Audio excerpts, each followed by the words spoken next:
तर नमस्कार मंडळी, आपल्या व्हिडिओमध्ये आपल्या सगळ्यांचं स्वागत आहे। जसं की आपल्याला माहिती आहे की आपल्या गोठ्याचं काम सुरू आहे आणि मागच्या व्हिडिओमध्ये आपण दाखवलं होतं की आपली जी गव्हाण आहे ती अर्धी आपण भरून घेतली होती। त्याच्या पुढचं काम जे होतं ते आरसीसी कॉन्क्रीटचं काम। तर तेच काम करण्यासाठी आपण आज इथे आलेलो आहोत। आपल्याबरोबर आहेत काही मिस्त्री आहेत। सगळ्यात पहिल्यांदा आपण मिक्सरमध्ये सिमेंट, वाळू, खडी, पाणी यांचं मिक्सर करून घेतलं।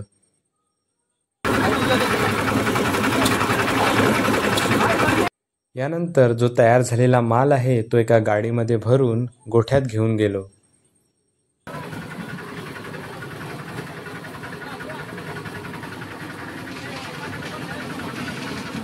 माल वाहतुकीसाठी मिस्त्र्यांनी अशा प्रकारच्या गाड्या आणल्या होत्या।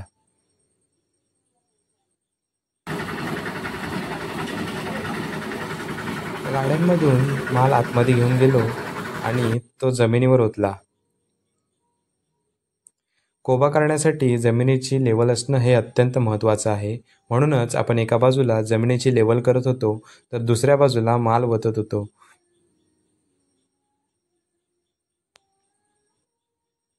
ही आहे जमिनीची लेवल।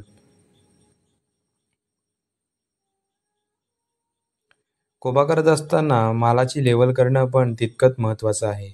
म्हणून आपण मालाची लेवल करत होतो। कोब्याची लेवल करत असताना आपण एका बाजूला उतार दिलेला आहे, जेणेकरून गायींचं, म्हशींचं जे मलमूत्र आहे ते वाहून लगेचच पाठाद्वारे बाहेर जाईल। यानंतर आपण काल जे काम केलं होतं ते म्हणजे गव्हाणीचं। आपण साधारण 2 फुटापर्यंत दगडीचा भराव केला होता। त्यावर आता आपण माती टाकून माल ओतला आहे।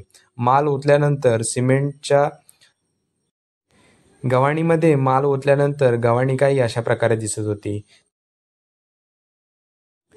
एका बाजूला मिक्सरमध्ये माल तयार करण्याचं काम जोरात सुरू होतं, तर दुसऱ्या बाजूला आतमध्ये कोबा करण्याचं काम देखील जोरात सुरू होतं। ही आहे 2 गव्हाण्यांच्या मधली जागा। त्याच्यामध्ये देखील आपण माल ओतून कोबा करून घेतला।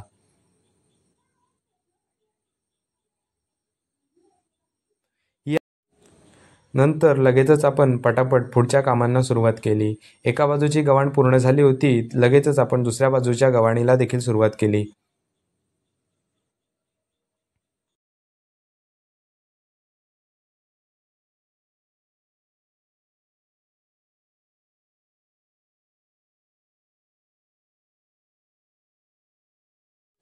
गोठ्याच्या आतमधल्या बाजूचं काम पूर्ण झाल्यानंतर आपण बाहेरच्या बाजूला आलो। गोठ्याच्या बाहेरच्या बाजूला आपण अशा प्रकारे रॅम्प तयार केला आहे। त्या रॅम्पवर देखील आपण माल ओतून कोबा करणार आहोत।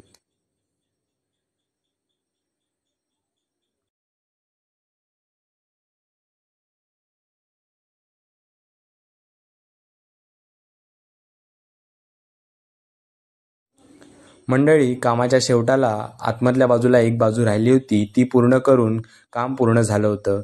काही अशा प्रकारे आपला गोठा दिसत होता। ह्यावरती दिसणाऱ्या ज्या रेषा आहेत त्या आपण झाडूने काढल्या आहेत। याच्या मागचं कारण म्हणजे गायींना, म्हशींना चालताना सरकायला होऊ नये म्हणून या रेषा काढलेल्या आहेत। तर अशा प्रकारे आपल्या गोठ्याच्या कोब्याचं काम पूर्ण झालेलं आहे। कोबा केल्यानंतर गोठा काही अशा प्रकारे दिसतोय। यानंतरचं पुढचं काम आहे ते आपल्याला लोखंडाच्या जाळींनी गोठ्याला चारी बाजूने बंद करायचं आहे। ती देखील व्हिडिओ तुम्हाला बघायला आवडेल का? आवडत असेल तर नक्की कमेंटमध्ये सांगा। बाकी आजचा व्हिडिओ कसा वाटला हे देखील कमेंटमध्ये सांगा। धन्यवाद।